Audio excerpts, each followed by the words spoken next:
in Ihram. What about what's permissible while you're in Ihram?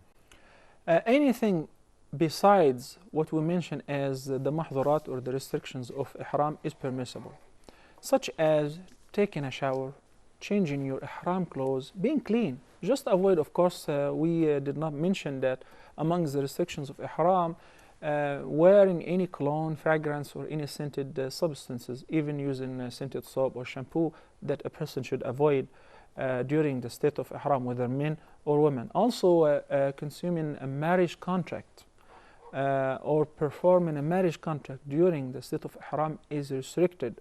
And hunting, which is not very common nowadays, but it is one of the restrictions of Ihram, of course. Besides that, talking, eating, shopping, sleeping, changing your Ihram clothes, taking a bath is all permissible.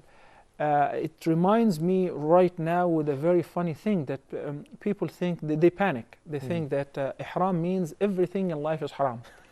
And they're on high alert.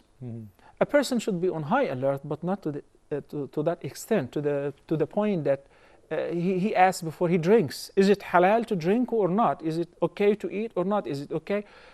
For instance, a person last year flew from JFK through France to Jeddah airport, and he was under the impression that once you are in a state of Ihram, you cannot pass urine. You cannot urinate, you cannot avoid your wudu. So he was retaining his urine all the time until he couldn't anymore. So when he had to do it, he thought his Ihram is void. So he took off his Ihram clothes and he dressed up. He said, it's all messed up. It would be much better if you spend some time to educate yourself. Hajj is a very, very simple process. But indeed, we make it difficult upon ourselves. In addition to, some people fall as victims of some yellow pages, those yellow books, which they read that you have to do this and you have to avoid that, and some unknown fatwas and so on. We're supposed to ask the learned people and the scholars. The Hajj is an excellent act of worship, and for the vast majority of those who perform Hajj, it's done just once per lifetime. So before you pack your luggages, prepare yourself mentally. What am I going to do? Educate yourself, attend classes, ask teachers. And nowadays, alhamdulillah, in every language it's available to learn how to perform Hajj before actually going there. I feel very sorry for people who happen to arrive to Jeddah airport and they're all dressed up. Where are you going? We're going to Mecca. To do what? To do Umrah. And now they're ready to exchange in Ihram clothes.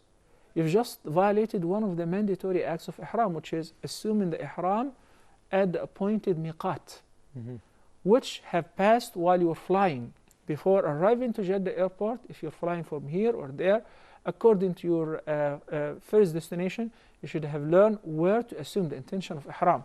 Some flights, the flight attendant would announce that we're passing by the miqat, and there you announce the miqat.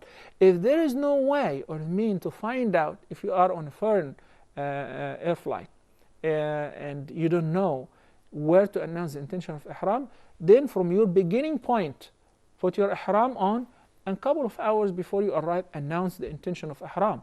This is better than just entering Jeddah without announcing the intention of Ihram at all and announcing the Talbiyah.